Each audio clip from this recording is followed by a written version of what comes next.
Hey everyone, and welcome to the fourth part of this video diary series about the retreats that I've been doing in Spain and how I've been using them to try and come to terms with some of the traumatic events of my childhood. Now, I wasn't even sure I was going to make this fourth part of this video diary, but I'm on retreat again with Ayahuasca Spirit in Valencia, Spain, and the stuff that went down last night was just kind of like too big not to share. So I wanted to let you guys know where I was at. So I've done 2 ayahuasca ceremonies here. The first one, it turned into a bit of a shit show. So there was a guy in the room who was quite new to ayahuasca, and he was struggling a bit with it and sort of making some loud noises and talking and sort of kicking buckets over and stuff. And it really got to me. It got to me far more than it should have done. I really started to feel like a lot of like anger and a lot of like tension, and it ended up where I was just sat there waiting for this guy to do something so I could say shut up, so I could tell him off, and that wasn't productive at all. And in the end I just ended up shouting, just shut up. And so what I got from that ceremony, I initially I was thinking, oh, what a waste, that guy's just wasted my ceremony. And then the more I thought about it, I thought, like, this is something you need to get over. You are way too controlling here. And I think that was the lesson that I was trying to get. And Tamara, one of the facilitators, she came over to me afterwards and she's saying, this night was going to be a test for you. Because I'd had a previous ceremony with someone was causing a disturbance, and it really got to me. And there's no need for it to let it just intrude so much on my psyche. So I spent all the next day really huffing and puffing, like, oh, I don't think I want to drink tonight because that guy's just going to annoy me. And I realised I was just distracting myself from the work that I'd come here to do, and that I've come here to do some important work, and I can't let shit like this distract me. So I made my peace with that guy, and I got ready for the second ceremony. And this is where the good stuff happened. I kind of put aside all the stuff around my mother, and instead I focused on this aspect of me being so controlling, and always looking ahead to the future. I'm always sort of like 2 steps ahead of the present. I'm always sat there and planning what the next video is going to be like. I'm planning what it's going to be like when I meet this person. I'm planning what it's going to be like when I go on vacation, and blah blah blah. I'm always living in the future, just modelling it in my mind exactly what it's going to be like. And that's actually kind of like a useful skill. It's very useful at work, being able to sort of like look into the future and make accurate predictions. But I was over relying on it. Everything in my life I was modelling in my brain and predicting how it would be, and I just wasn't being here in the present. And I realised that by doing this, by having an expectation what every single moment's going to be like, I was just denying myself the joy of things of novelty, of things just happening in a novel way, because everything was trying to happen to my predictions. So I needed to be less of a control freak, and that's, and a part of that is, I think in the past why I've struggled with some ceremonies, because when all this crazy shit starts going on, and you close your eyes and it all turns white and all that Shipibo imagery comes in, sometimes I find myself like fighting against that, like, oh, what's going on, and I don't want to. I'm just naturally just too much of a control freak. So that's what I was focusing on, and it was working well. And then that all began to tie back to this stuff around my mother. I began to wonder if perhaps these events from my childhood, they were also in some way, this was part of me being a control freak, because I needed to control things so much because of how things were kind of taken away from me in the past. And so sort of inadvertently, I really began to start thinking about my mother, and rather than sort of looking at it from the negative point of view, I was coming at it from the positive view, is that I didn't know my mother, but she is here. She's here in me. I am my mother, and my brother is my mother. And so that part of her continues in me.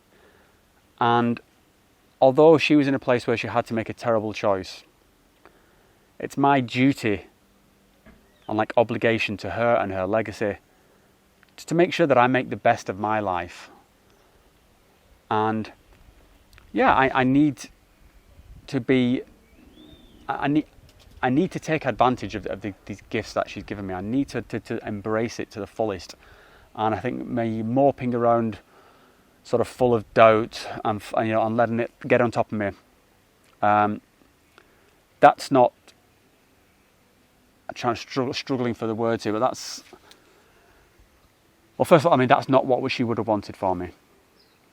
It's not what she would have wanted, and it's, I say, I have this duty to our family to be the best that I can be. And I feel in some ways that I'm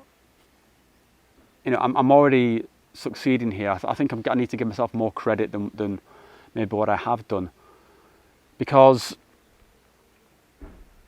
yeah, I mean, she must have been in a messed up situation and a messed up state of mind to get that, and that's not where my family's at. I feel like I'm doing a good job with my family. I feel like my wife and my kids are happy, and if I drill down to it, I'm happy. I've got a good life, and I'm not going to waste it. I'm going to carry on as a tribute to what my parents gave me. And I started incorporating a lot of my family into this. I was grateful to my brother, who's just been like a rock for me when all this happened. He's almost like a surrogate parent. To my uncles and aunties and my cousins who stepped in as this kind of surrogate family when our own family was just smashed apart.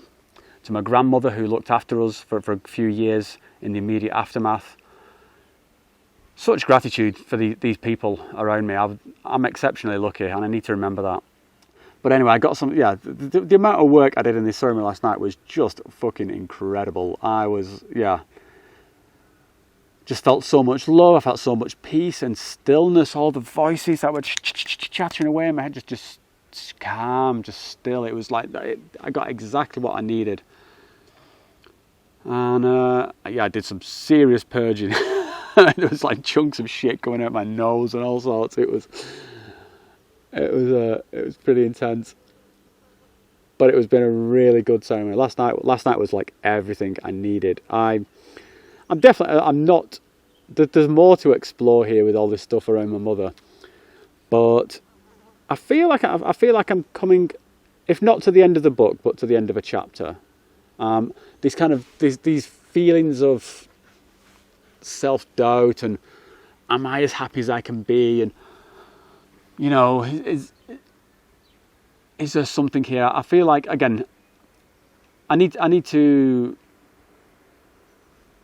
get past that. I'm gonna live my life to the best, because it's my obligation as a human being. It's my obligation as her child. It's my obligation to my mother. I'm gonna do the things that she felt she couldn't do, to be the person that she would want me to be.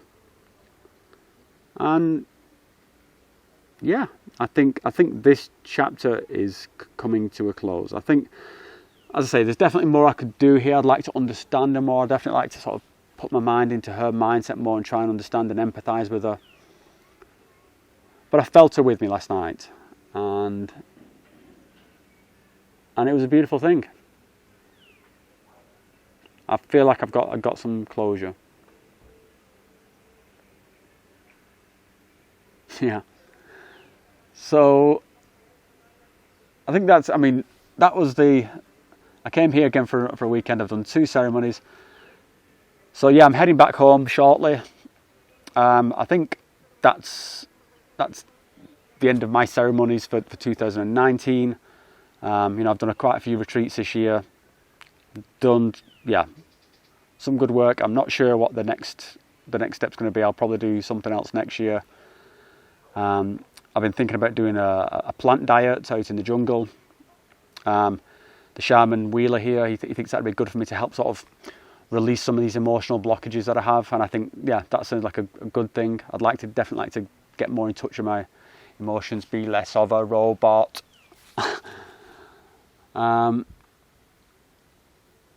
Yeah, I'm also looking at maybe doing one of the retreats in Costa Rica. You know, I enjoy traveling, so to be able to sort of travel and work on these things is good. And I'd like to see somewhere new. So yeah, who knows? We'll see what 2020 brings. But I think, yeah, me and ayahuasca, this is the closing of this chapter. All this kind of self-doubt, insecurity is done, and I'm just so grateful. And I'm so grateful to everyone who's helped, to my fellow passengers on these retreats, through to Tamara and Wiler from Ayahuasca Spirit, who've just been awesome. Definitely, you know, if you're in Europe and you want to do a retreat, this is the place to go. These guys just nail it. And also just to all people who take the time to watch these videos and to comment on them and to give me advice, thank you so much. It's such a cliche, but I really do appreciate it. I really do. I read every single comment and I reply where I can. Some of them are getting a bit weird. Yeah, but the ones that are actually engaging with the video, I always reply to it. And thank you so much. And yeah, I think I'll sign off here.